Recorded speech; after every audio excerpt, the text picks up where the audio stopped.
Ciao, ciao, ciao à tout le monde. Voilà. Je vais parler d'un truc ce matin. Souvent, là, c'est ceux avec qui nous marchons là, qui nous mettent dans les problèmes. C'est ceux avec qui nous marchons. Quand toi aussi tu es faible d'esprit, tu tombes dedans. Souvent, là, c'est pas sorcier, c'est nous-mêmes. C'est nous-mêmes qui sommes là-bas. C'est nous-mêmes qui sommes nos propres sorciers. Je vous explique. Je connais un couple comme ça que je connais. Le monsieur, il se cherche à la zone. Il se cherche à la zone pour grouiller, pour avoir ses 150 000. Mais je dis, parce que sa femme, je vais vous expliquer. Sa femme, c'est-à-dire ils ont un enfant. L'enfant là, parce que la voisine aussi, son enfant vient le chercher dans le car. C'est dans le car pour l'accompagner à l'école. Mais ce que son mari fait là, comme travail, vous savez, si c'est largement, ça suffit largement pour que son enfant soit dans une bonne école primaire et qu'on vienne le chercher en car, tout et tout. Mais toi, ton mari, il se débrouille, il se cherche, il lui t'appelle. Maison, vous allez payer. Comment l'école de l'enfant peut coûter cher que ça l'est? Ça coûte cher. Une école de 180 000 pendant que le monsieur lui était 120 000, 150 000. Une école de 180 000 parce qu'il y a quand on doit venir chercher. Tout ça, c'est quoi? Frère, tu as ce genre de femme là, il faut quitter. Il faut enlever ça sur ton chemin. On appelle ça femme envieuse.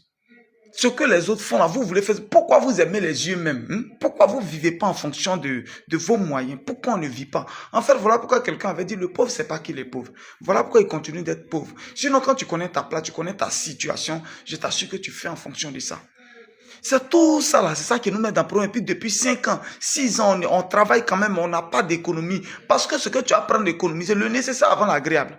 Mais tu mets tout sur l'agréable dedans, le nécessaire même. Non, quand même, entre nous, il faut savoir faire la part des choses.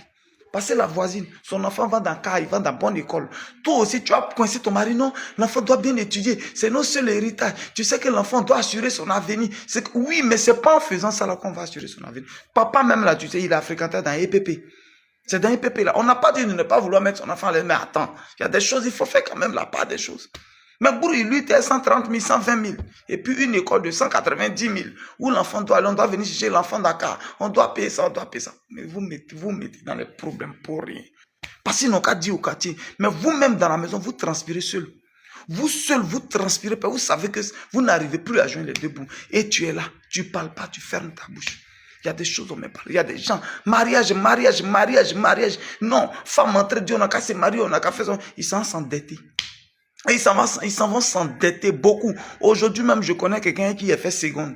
Jusqu'à aujourd'hui, crédit de mariage, il est en train de payer. Prendre voiture ici, prendre prêt ici, tout et tout pour pouvoir se marier à tout prix. Vous finissez de vous marier. On n'a pas dit de ne pas se marier. Mais oui, si on a 10 000 francs, on n'a qu'à se marier à 3 000.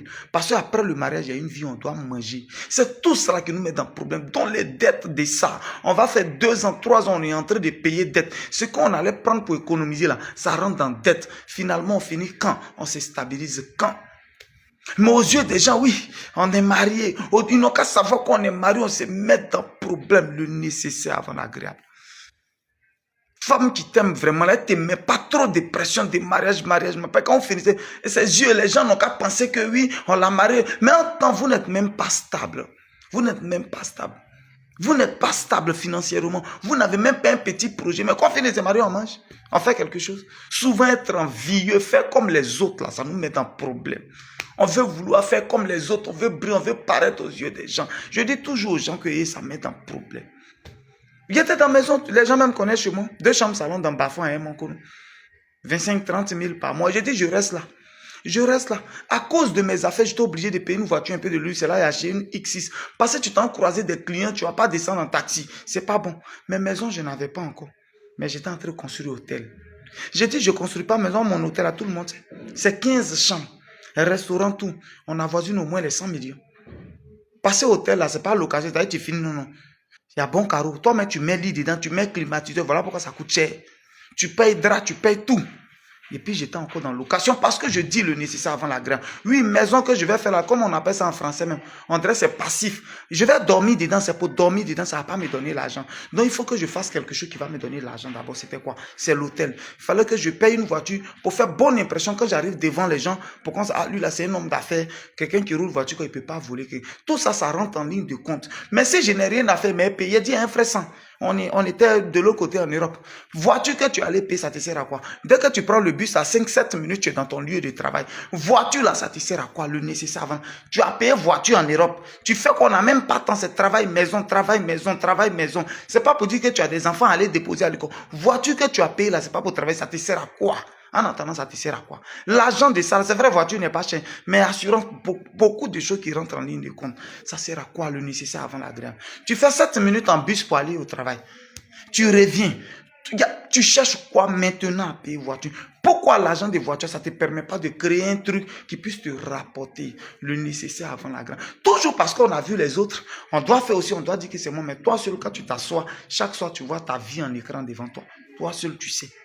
Après, c'est pour traiter les gens de Dieu l'a béni, Dieu m'a pas. La même chance que tu as eu. L'occasion que les autres ont eu là, tu as ça. Mais comment tu fais quoi de ça? C'est ça le plus important. Tu transformes ça comment? Sinon, ça vient. Mais c'est à nous maintenant de remuer, c'est à nous d'orienter. Sinon, Dieu nous envoie ça. C'est à nous d'orienter. C'était Gigi le gourou de Bologne. Voilà, on est ensemble.